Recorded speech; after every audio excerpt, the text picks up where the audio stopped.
Today, I'm going to explain a horror thriller film called 9 Dead. Spoilers ahead, watch out, and take care. The movie opens in Los Angeles, where a mysterious person carefully prepares an arsenal of weapons, implying that he's planning something sinister. The scene then cuts to a nightclub where the owner Sully is seen lashing out at a stripper for taking a break. Moments later, he leaves the nightclub to go home, but all of a sudden, a masked person paralyzes and kidnaps him. Sometime later, we meet a police officer named Jackson, who's hanging out with his colleague. He's also kidnapped by the same masked figure who sprays tear gas into his colleague's eyes before escaping. Another man named Coogan is in a cafe nearby, watching the news about a series of kidnappings in the city. Word travels fast. He gets worried and leaves the cafe, only to sense someone following him. Coogan pulls out a knife to defend himself, but the stranger quickly paralyzes him with an electric shock and drags him away. The next victim is a young man named Christian, who is seen leaving a bar late at night. Then we meet Kelly Murphy, who is also kidnapped by the stranger after being paralyzed by an electric shock. In the next scene, we see all the kidnapped victims in the same room. Could have just started the movie here, I think. Tied to poles with bags over their heads. Moments later, the masked man switches on the lights and begins removing the bags and tape from their mouths one by one. It's revealed that there are a total of 9 captives in the room. Along with the ones we have already seen, there are new victims as well, such as Leon, Eddie, a priest named Father Francis, and a Chinese woman, Chan, who cannot speak English. Almost forgot to diversify. All the victims are confused about why they're here and begin cursing at the masked man. However, the kidnapper calmly informs them that they've all been brought here for a specific reason, and it's up to them to figure out why. He warns that every 10 minutes he will return and kill one of them if they fail to uncover the truth, but if they manage to do so, he promises to release the remaining survivors and confess all of his crimes to the police. Following this, the masked man throws some chalk pieces onto the floor, activates the timer, and exits the room. One of each of the captives' hands are suddenly released, and they begin to wonder what they could have done to deserve such punishment. Eddie points at Father Francis, suggesting he might have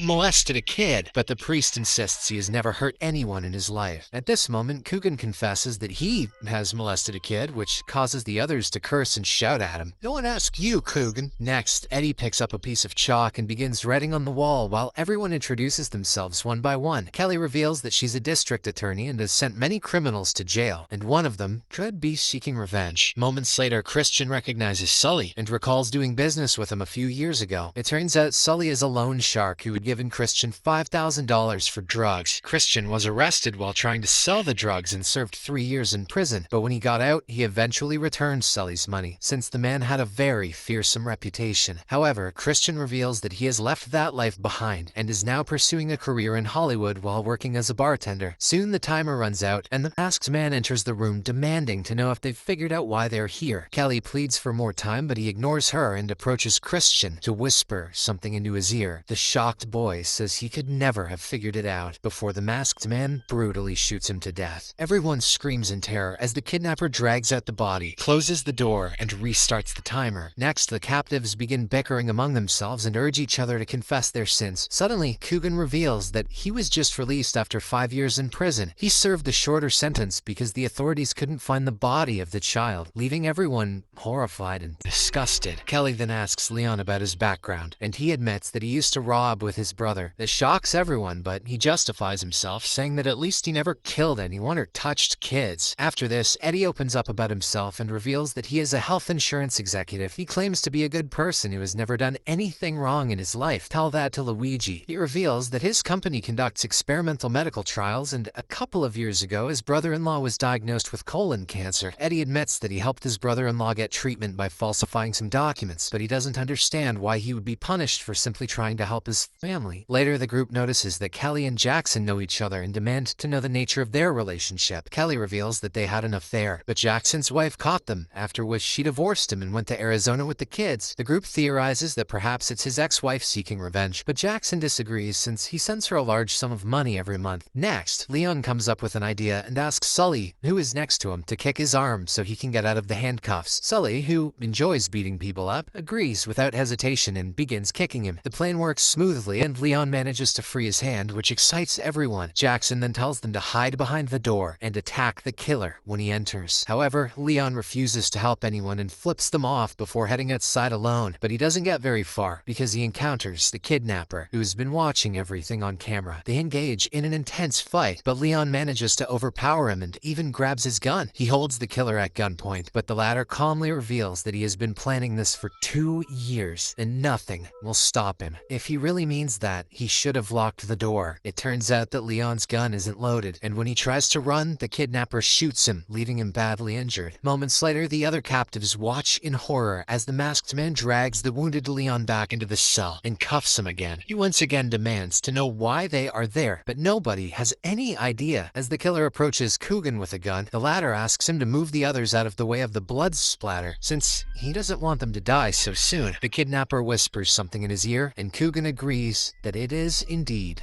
a good reason. Why don't they yell it to the others?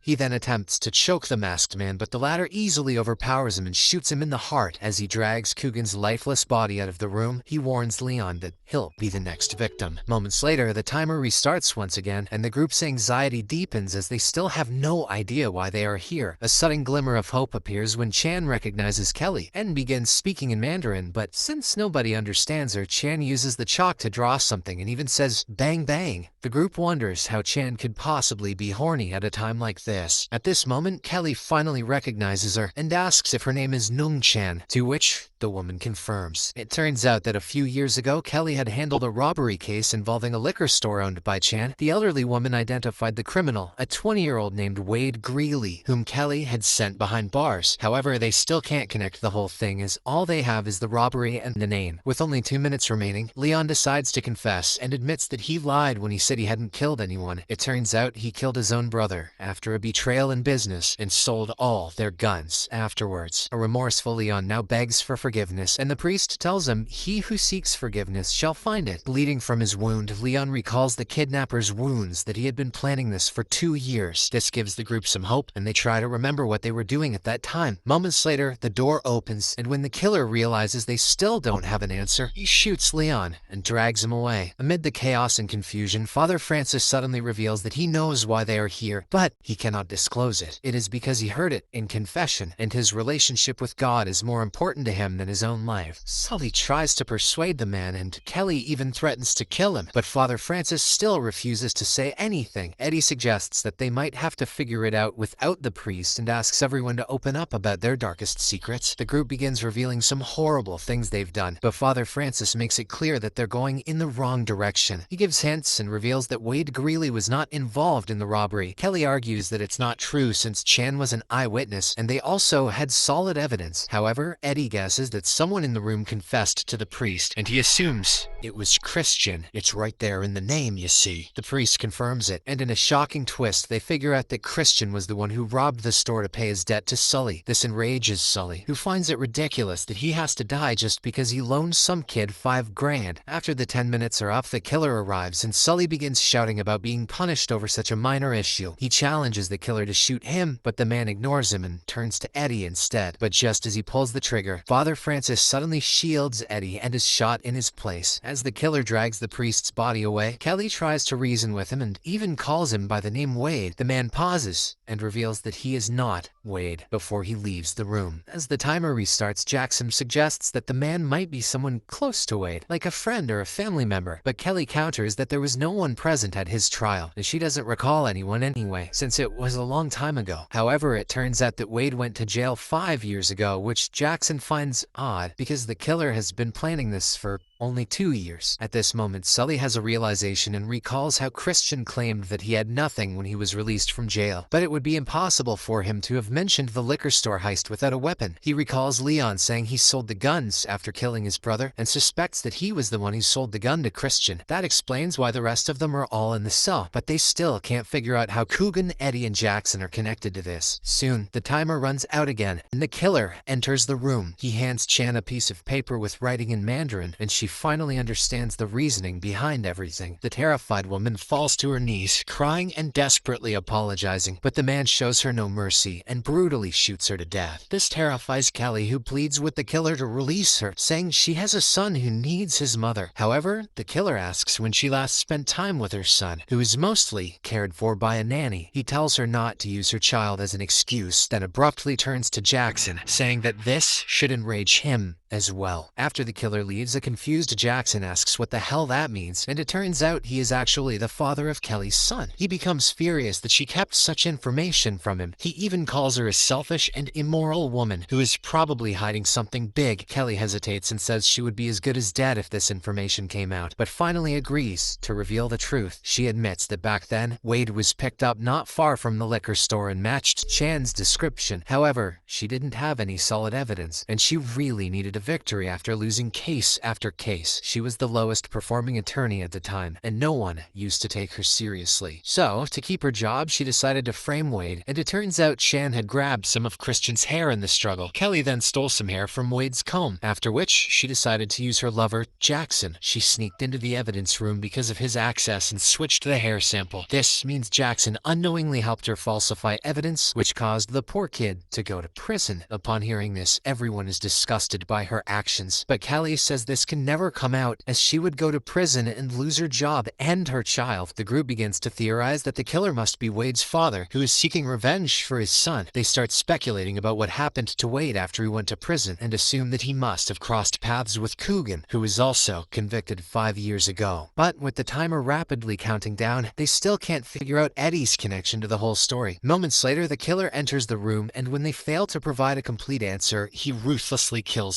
Sully. After the man leaves, only Kelly, Jackson, and Eddie remain, and they are extremely anxious and terrified. Eddie then recalls how before Coogan died, he was asking the killer not to splatter his blood on anyone, fearing it might lead to their deaths. Eddie then theorizes that Coogan must have had AIDS, and perhaps met Wade in prison, where he assaulted the young man and infected him. The other two dismiss this theory as nonsense, but Eddie explains that his company was conducting drug therapy trials to prolong the lives of AIDS patients around the time Wade left prison. Part of Eddie's job involved rejecting candidates, and according to company policy, he used to turn down people with criminal records, the wrong age, improper insurance, or insufficient funds. Eddie admits that he may have been the one who rejected Wade's application because of his criminal record. This is why Wade's father began plotting revenge 2 years ago, as that was the time his son died. Moments later, the killer once again enters the room and asks if they have discovered the truth. Eddie proceeds to tell him everything they've figured out, after which the man removes his mask. He reveals that his son was a very brave boy, and that each person in the room could have prevented his death. The old man tells them to remember what they did and the consequences of their actions for the rest of their lives. Next, the old man gives Kelly the key to free herself and the others, saying that the cops are on the way. But after uncuffing herself, Kelly suddenly attacks him and steals his gun. She reveals that if the truth comes out, her life will be ruined, and she cannot allow that to happen. She shoots the old man, then immediately fires at Eddie and Jackson, leading to their deaths. However, it is revealed that the old man is still alive thanks to his bulletproof vest. He tells Kelly that everyone has been watching the footage and will now see who the real Kelly Murphy is, but she doesn't care and shoots him straight